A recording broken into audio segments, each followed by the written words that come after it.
اللہ الرحمن الرحیم جاء الحق وزهق الباطل ان الباطل کان زہوقا۔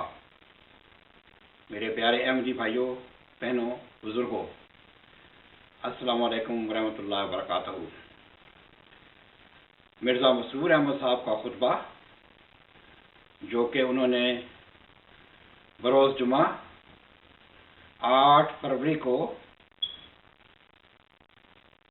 بیت الفتوح لندن میں دیا، یہ خطبہ کو سن کر ایسے لگ رہا تھا جیسے کھسیانی بلی کھمبا نوچ رہی ہے۔ مسرور صاحب اپنی غلطیوں کا الزام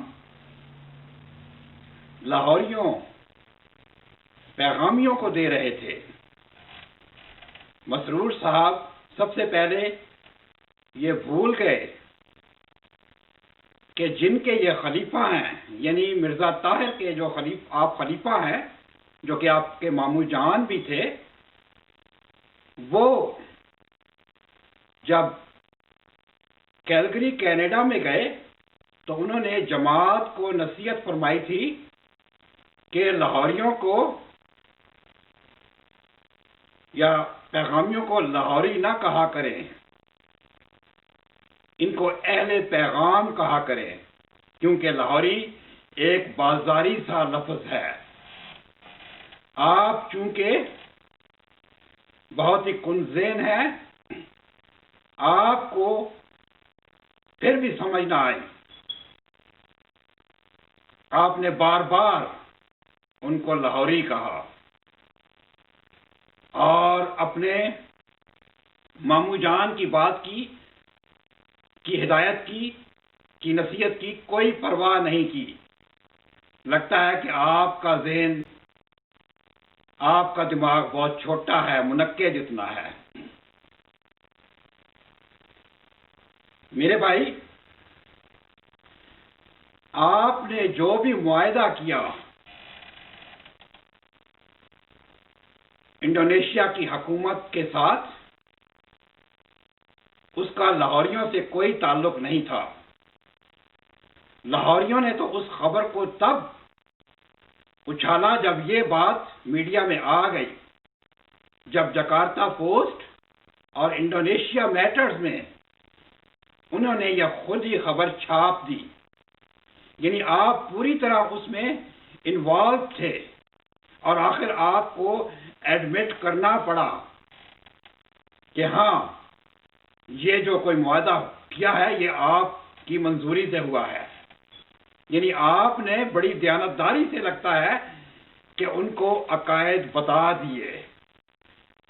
آپ نے جو بعد میں بیان بازی کی، جس میں مسیح موعود علیہ السلام کو بطور ایک غیر شرعی نبی کے پیش کیا اور یہ کہا کہ آپ مرزا غلام احمد قادیانی کو، یعنی پوری جماعت، مسیح موعود، مہدی موعود اور غیر شرعی نبی مانتی ہے، جبکہ احمد باسط صاحب انڈونیشیا میں ان کے مقام کو گھٹا کر ایک عام استاد یا ٹیچر یا مرشد کی شکل میں پیش کر رہے تھے، اور اس پورے معاہدے میں، 12 نکاتی معاہدے میں، نبی کا کہیں بھی ذکر نہیں تھا۔ میں سب سے پہلے آپ سے پوچھوں گا کہ یہ جو آپ نے اصطلاح استعمال کی ہے غیر شرعی نبی کی، کیا آپ جماعت کو دکھا سکتے ہیں کہ مسیح موعود علیہ السلام نے اپنی کتابوں کے، جو کہ 14,000 صفحوں سے زیادہ ہے، کہیں یہ اصطلاح اپنے لیے استعمال کی ہو؟ کہیں بھی انہوں نے یہ لکھا ہو کہ میں غیر شرعی نبی ہوں؟ اگر یہ دکھا دے تو آپ کی بڑی نوازش ہوگی، ہمارے علم میں اضافہ بھی ہوگا۔ دوسرے، مسیح موعود علیہ السلام فرماتے ہیں کہ شریعت کی ابتدا حضرت آدم علیہ السلام سے ہوئی اور اس کی انتہا حضرت محمد مصطفیٰ صلی اللہ علیہ وسلم پر ہو کر اختتام کو پہنچ گئی، یعنی شرعی نبوت کی ابتدا حضرت آدم علیہ السلام سے شروع ہوئی اور اختتام ہمارے پیارے نبی حضرت محمد صلی اللہ علیہ وسلم پر ہوا۔ کیا آپ بتا سکتے ہیں کہ یہ جو اصطلاح آپ نے استعمال کی ہے غیر شرعی نبوت، اس کی ابتدا کہاں سے ہوئی اور اس کی انتہا کہاں ہوگی؟ کیونکہ دنیا کے یہ اصول ہیں کہ جس چیز کی ابتدا ہوتی ہے اس کی انتہا بھی ہوتی ہے، جس کام کی شروعات ہوتی ہے اس کا اختتام بھی ہوتا ہے۔ برائے کرم یہ نقطہ بھی ہمیں سمجھا دیں۔ دوسرے، خواہ مخواہ کسی پر اپنی جھاگ چھوڑنے سے پہلے آپ ایسا کیوں نہیں کرتے کہ آپ اپنے ہی ایم ٹی اے پہ انڈونیشیا کے امیر صاحب جناب احمد باسط یا عبد الباسط جو بھی ان کا نام ہے ان کو لے آئیں اور اپنے ہی لوگوں سے ان کا انٹرویو لیں اس 12 نکاتی معاہدے کے بارے میں، اور وہ انٹرویو پوری جماعت کو دکھائیں۔ مخالفین کوئی اس پر تبصرہ نہیں کریں گے۔ آپ خود اپنے ہی امیر صاحب جناب احمد باسط صاحب جو کہ انڈونیشیا کے امیر ہیں ان کو ایم ٹی اے پر لائیں اور آپ کے ہی نامہ نگار ان سے انٹرویو لیں اور ان سے یہ پوچھیں کہ یہ 12 نکات جو انہوں نے پیش کیے ہیں ان کی اصلیت کیا ہے۔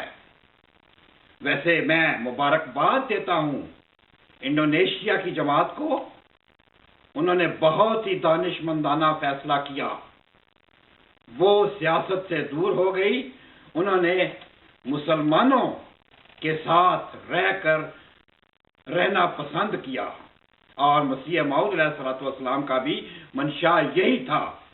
وہ مسلمانوں میں تفرقہ ڈالنے نہیں آئے تھے، وہ مسلمانوں کے ساتھ اکٹھے رہنے کے لیے آئے تھے۔ افسوس کہ آپ جیسے خود غرض خاندان نے اپنی ایک علیحدہ نام نہاد نبوت کی گدی بنا کر ایک مسلمانوں میں تفرقہ پیدا کر دیا۔ آپ نے آج اپنے ہاتھوں سے ایک بہت بڑی جماعت کو مسلمانوں کے حوالے کر دیا ہے۔ آج جماعت احمدیہ کی مساجد مسلمانوں کی مساجد ہیں انڈونیشیا میں۔ آج آپ 2 لاکھ احمدیوں کے چندے سے محروم ہو چکے ہیں۔ یہ آپ کی آمدنی ختم ہو گئی ہے، اب آپ کو وہ کسی صورت میں بھی چندہ نہیں بھیجیں گے۔ آپ کا وہ کسی قسم کا بھی اثر و رسوخ استعمال نہیں کریں گے، کیونکہ وہ مسلمان ہیں، وہ ایک انڈیپینڈنٹ باڈی ہیں جن کا خلافت سے اب کوئی تعلق نہیں رہا، اس لیے کہ آپ نے خود ہی ان کو یہ جماعت حوالے کر دی ہے۔ خدا کرے دوسرے مسلمان ممالک میں بھی ایسا ہی ہو، اور وہی عقائد جو کہ لاہوریوں والے عقائد ہیں بقول آپ کے ماموں جان کے، یہ عقائد واقعی مسیح موعود علیہ السلام کے تھے۔ یہ عقائد جو پیش کیے احمد باسط صاحب نے، یہی عقائد، انہی عقائد کا پرچار مسیح موعود علیہ السلام نے کیا تھا، لیکن آپ ہٹ درمی پر قائم ہیں اور اسی طرح ایک طوطے کی طرح رٹ لگائی ہوئی ہے۔ جیسے طوطا ہوتا ہے میاں مٹھو میاں مٹھو میاں مٹھو، آپ بھی وہی میاں مٹھو کر رہے ہیں۔ ایک ایسی اصطلاح غیر شرعی نبی کی آپ جماعت کو دے رہے ہیں جس کا استعمال مسیح موعود علیہ السلام نے پوری زندگی میں نہیں کیا۔